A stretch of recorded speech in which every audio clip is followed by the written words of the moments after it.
बिस्मिल्लाहिर्रहमानिर्रहीम। अस्सलाम वालेकुम नाज़रीन, आप यूट्यूब चैनल देख रहे हैं। मैं इमरान ख़ान हूँ। एक मुलाकात हुई है शहबाज शरीफ साहब की फ्रांसीसी सदर मैक्रोन से। आपको याद होगा मैक्रोन पाकिस्तान में ये नाम बहुत ज़्यादा लिया गया है। मैंने अपने बहुत सारे वीलॉग्स में ज़िक्र किया है। और फ्रांसीसी सदर है तो आप अच्छी तरह जानते हैं इमरान ख़ान साहब के दौर में फ़्रांस में नबी करीम सल्लल्लाहु अलैहि वसल्लम की शान में गुस्ताखी हुई थी और सरकारी सतह पे हुई थी। उसके बाद मैक्रोन के ख़िलाफ़ दुनिया भर के अंदर मुसलमानों में गम व गुस्सा था। मैक्रोन ने उस अमल की माफ़ी नहीं मांगी और वक्त गुज़रता चला गया। पाकिस्तान तहरीक इंसाफ की हुकूमत के ऊपर पाकिस्तान की जो मजहबी तंजीमें हैं, जमातें हैं, मौलाना फजलुर रहमान हैं, बहुत सारी कठपुतलियाँ हैं, उन सब ने बड़े जुनून के साथ एहतजाज किए। फ्रांसीसी सफ़ीर को निकालो, फ़्रांस के साथ ताल्लुकात को मुनक़ता करो, फ़्रांस के साथ बात करने की ज़रूरत नहीं है और इमरान ख़ान साहब फ़्रांस का, उसकी मसनूआत का मुकम्मल तौर पे बाइकॉट करें। और इस पे इमरान ख़ान साहब की हुकूमत के ऊपर बहुत सारे फतवाबाजी भी की गई। उलमा की जानिब से बड़े बयानात भी दागे गए।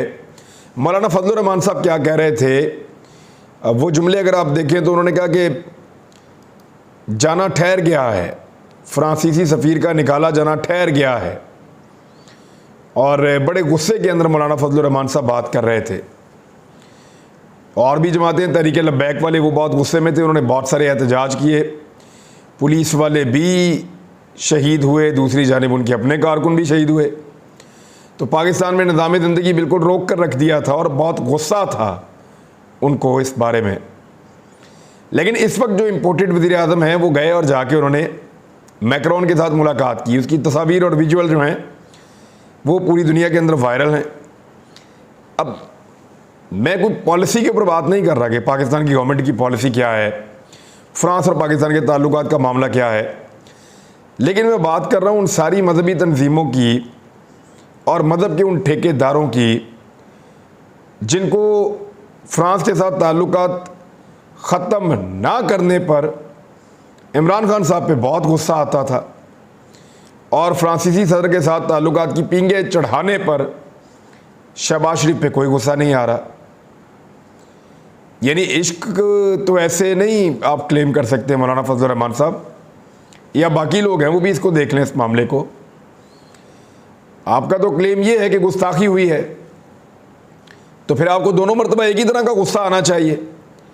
ये तो नहीं हो सकता कि एक हुकूमत के ख़िलाफ़ आपको बहुत ज़्यादा गुस्सा आ रहा है चंद महीने पहले और दूसरी हुकूमत के ख़िलाफ़ आपको बिल्कुल गुस्सा नहीं आ रहा चंद महीने के बाद। ये कोई समझ में आने वाली बात नहीं है। इश्क के पैमाने इस तरह के तो नहीं होते। ये तो सौदे वाली बात लग रही है और कोई कठपुतलियों वाली बात लग रही है। यानी शहबाज शरीफ साहब ने बहुत हंस के बड़े अच्छे तरीके से मुलाकात की है। एक साइड लाइन मीटिंग थी ये, जो नॉर्मली आप जब जाते हैं अक़वाम मुत्तहिदा के इजलास में तो आपको बहुत सारे मुल्क मिल जाते हैं जिनसे आप बातचीत करते हैं। इमरान ख़ान साहब ने उस वक्त फ्रांसीसी गवर्नमेंट के इस इक़दाम की मज़म्मत की थी और खतूत भी लिखे थे और बाकायदा इसके ऊपर एहतजाज रिकॉर्ड करवाया था। लेकिन आज उसी शख्सियत के साथ जिनके कहने पे वो सब एक्टिविटी की गई थी, शहबाज शरीफ साहब और उनकी टीम इम्पोर्टेड हुकूमत की, यानी उसमें मरियम औरंगज़ेब, उसमें मिफ्ता इस्माइल, उसके अंदर हिना रब्बानी खर, उसमें बिलावल भुट्टो जरदारी, तारिक फ़ातमी, शहबाज शरीफ की क़यादत में मुलाकात कर रहे हैं और बड़े खुशगवार अंदाज में मुलाकात कर रहे हैं और इनके चेहरे पे कोई खौफ दिखाई नहीं दे रहा कि इनके पीछे कोई आएगा या कोई मजहबी जुनूनी या कोई तंजीमें या कोई जमातें या कोई फजलुर रहमान वो गुस्सा करेंगे। नहीं, बिल्कुल डर नहीं लग रहा। वजह क्या है? फिर इससे एक ही बात समझ आती है कि ये जो सारा गुस्सा है या जो सारी चीज़ें हैं इसको कोई कंट्रोल करता है, कोई बहुत ताकतवर। उसको जब किसी पॉलिटिकल पार्टी में गुस्सा होता है तो वो इन चीज़ों को इस्तेमाल करता है अपने मकसद के लिए और इन सारी मजहबी तंजीमों को और ऐसे लोगों को उस हुकूमत या उस पॉलिटिकल शख्सियत के पीछे लगा देता है।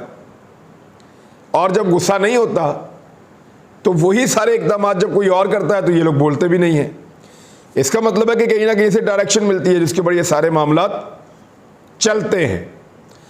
अब आ जाए एक और ख़बर की तरफ कि मैं शहबाज शरीफ की कोई बात कर रहा हूँ तो इसको आगे बढ़ा लेते हैं। वज़ीर-ए-आज़म पाकिस्तान से निकले, अक़वाम मुत्तहिदा का दौरा करने के लिए वहाँ मुलाकातें भी कर रहे हैं, मलका बरतानिया की आखिरी रसूमात में शिरकत कर रहे हैं। लेकिन जिनकी वो मलका है ना, उनकी टीम उन आखिरी रसूमात में शिरकत करने की बजाय पाकिस्तान में क्रिकेट खेल रही है। उन्होंने क्रिकेट नहीं छोड़ी और आकर पाकिस्तान में क्रिकेट खेल रहे हैं। और ये मुझे, क्योंकि बड़े सीनियर एक दानिश्वर हैं, मेरे बड़े भाइयों की तरह हैं, नूरुल हसन भाई, और उन्होंने ये ट्वीट किया है कि बरतानिया की टीम पाकिस्तान में क्रिकेट जैसे खेल की वजह से अपनी मलका की आखिरी रसूमात में हिस्सा नहीं लेगी। हमारे प्राइम मिनिस्टर तारीख के सबसे बड़े सैलाब और तबाही के बावजूद अपने लोगों को छोड़कर मलका बरतानिया की आखिरी रसूमात में शिरकत के लिए पहुंच गए। मालिकों ने खेल नहीं छोड़ा, गुलाम तबाहाल अवाम को छोड़कर पहुंच गए। यही वो मालिक ही हुए ना, वो अपना खेल नहीं छोड़ रहे और हम अपना मुल्क सैलाब में डूबा हुआ छोड़कर चले गए अपनी हाजिरी लगवाने के लिए। शहबाज शरीफ साहब ने बजाय इसके कि वो अवाम के ऊपर से बोझ उतारें, अवाम पे मज़ीद बोझ डालने के लिए 2 मज़ीद मावने खसूसी अपने मुकर्रर कर लिए हैं। ये पाकिस्तान की तारीख की सबसे नाकाम और सबसे बड़ी काबीना है और पाकिस्तान की तारीख की सबसे बड़ी कोalition गवर्नमेंट है। इनको अवाम का बिल्कुल एहसास नहीं है, बोझ पर बोझ डालते जा रहे हैं। 2 नए मावनी ने खसूसी मुकर्रर किए हैं और इनके पास क्या महकमा होगा किसी को कुछ पता नहीं है। एक सरदार शाहजहां यूसुफ और दूसरे मलिक नौमान अहमद लंगड़ियाल, जो बहुत करीबी हैं जहांगीर तरीन के, क्योंकि जहांगीर तरीन जो है वो अगली इलेक्शन के लिए बहुत रेलिवेंट करार दिए जा रहे हैं। कुछ ना कुछ थोड़ा बहुत तो वो करेंगे, हालांकि रेलिवेंसी इमरान खान के अलावा किसी और की रही नहीं, लेकिन इसके बावजूद उनकी बात मानी जा रही है। नौमान लंगड़ियाल साहब मावने खसूसी होंगे। वैसे वो इलेक्शन हारे हैं थोड़ा अर्सा पहले MPA का चीचा वतनी से। अब आ जाए मरीम नवाज साहबा की पुरानी आदत है, वो झूठ बोलती हैं और बार बार उनका झूठ पकड़ा जाता है। उनका पहला झूठ पकड़ा गया था कि मेरी लंदन तो क्या पाकिस्तान में भी कोई प्रॉपर्टी नहीं है। आज एक ही तरह के कपड़ों में एक ही जगह पे खड़े होकर उन्होंने झूठ बोल दिया। पहले उन्होंने कहा मैं इमरान खान को सुनती नहीं, मैं ये अजाब बर्दाश्त ही नहीं कर सकती, मैं उसको टीवी पे देख ही नहीं सकती, मैं उसको सुन ही नहीं सकती। उसके बाद इमरान खान की पूरी तकरीर उन्होंने सुनाई कि इमरान खान ने अपनी कल वाली तकरीर में ये कहा, मैंने सुना है, फिर मैं सुन रही थी वो ये कह रहे थे, उसके बाद वो ये नुक्ता उठा रहे थे, फिर इमरान खान साहब ने ये वाली बात की है। और सारी बात करने के बाद वो अपनी उसी बात को नेगेट करके चली गई कि मैं तो सुनती नहीं। भाई अगर आप नहीं सुनती तो आपको ये सब कैसे पता है? तो मरीम नवाज साहबा इमरान खान साहब की तकरीर बहुत गौर से सुनती हैं और उससे बहुत कुछ सीखने की कोशिश करती हैं। पूरी PMLA नहीं ऐसे करती है, जो वो करते हैं वो उसी को कॉपी करने की कोशिश करते हैं। और झूठ बोलने की जो पुरानी आदत है वो बार बार फंसा देती है। अभी सोशल मीडिया के ऊपर एक मजाक बना हुआ है। इफ्तिखार दुरानी साहब जो इमरान खान साहब के बहुत करीबी साथी हैं, उन्होंने एक दावा किया है। उन्होंने कहा एक बहुत बड़ा जो है वो सरप्राइज़ आने वाला है और इमरान खान साहब सरप्राइज़ देने वाले हैं। राणा सनाउल्लाह के बारे में उन्होंने कहा कि ये रोते हुए इमरान खान के पास आएंगे और मैं चैलेंज करता हूं कि ये सब फंसने वाले हैं। ये इमरान खान साहब के हवाले से उन्होंने चैलेंज किया है। अच्छा, इन सारी चीज़ों को देखते हुए इस वक्त जो इम्पोर्टेड हुकूमत है वो तैयारी कर रही है एक लॉन्ग मार्च को रोकने की। उसमें मैं आपको सबसे पहले एक चीज़ दिखाता हूँ कि इस्लामाबाद पुलिस ने किस किस्म की तैयारियाँ की हैं। पाकिस्तान तहरीक-ए-इंसाफ के मुतवक्के लॉन्ग मार्च और धरने से निपटने के लिए तैयारियाँ शुरू कर दी गई हैं। ये खबर जो है वो छप चुकी है अखबारात में। ज़राए के मुताबिक मुतवक्का लॉन्ग मार्च के दौरान मुज़ाहिरीन पर आंसू गैस के शेल ड्रोन के ज़रिए फेंके जाएंगे और उसके लिए खसूसी इंतज़ामात कर लिए गए हैं। सूबों से एफसी के 3000 एहलकार इस्लामाबाद पहुंच गए हैं। वफाकी पुलिस ने सूबों से पुलिस, रेंजर्स और एफसी के 30,000 एहलकार मांगे हैं। पंजाब से 20,000, खैबर पख्तूनख्वा से 4,000, जबकि 6,000 नफरी रेंजर्स से मांगी गई है।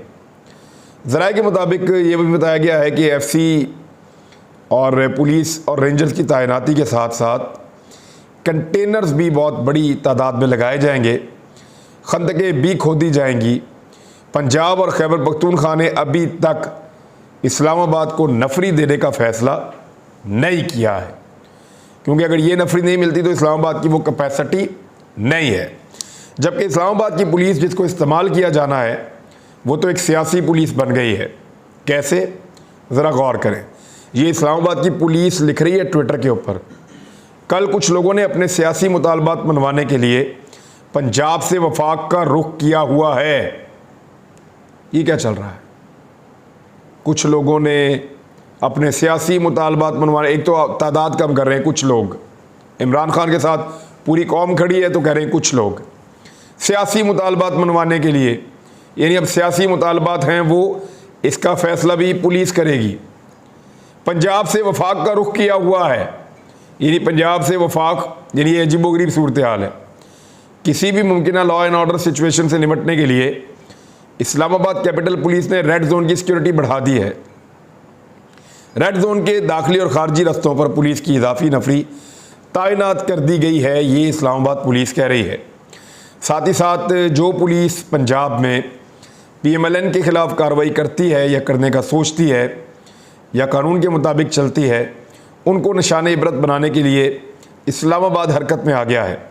मरियम औरंगज़ेब और जावेद लतीफ़ के ख़िलाफ़ मुकदमा दर्ज करने की सज़ा के तौर पे वफाक ने CCPO लाहौर को काम करने से रोकते हुए वापस उनकी खिदमात बुलवा ली हैं। वफाकी हुकूमत के फ़ैसले के ख़िलाफ़ पंजाब हुकूमत भी डट गई है और पंजाब हुकूमत ने बड़ा ऐलान कर दिया है।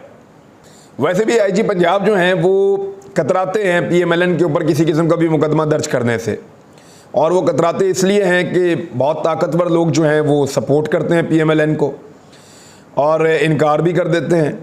CCPO लाहौर ने यह मुकदमा दर्ज किया है तो उनको अब निशान इबरत तो बनाया जाएगा, और निशान इबरत बनाने के लिए जो दबाव है वो बहुत ताकतवर लोगों का आया है और अब उनको बुलवाने की कोशिश की जा रही है। इस पे जो है वो पंजाब हुकूमत डट गई है।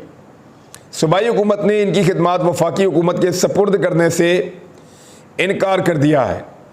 तो ये अब इस तरह की सूरत हाल पैदा हो गई है कि पंजाब और वफाक के दरमियान एक नई कशमकश शुरू हो जाएगी।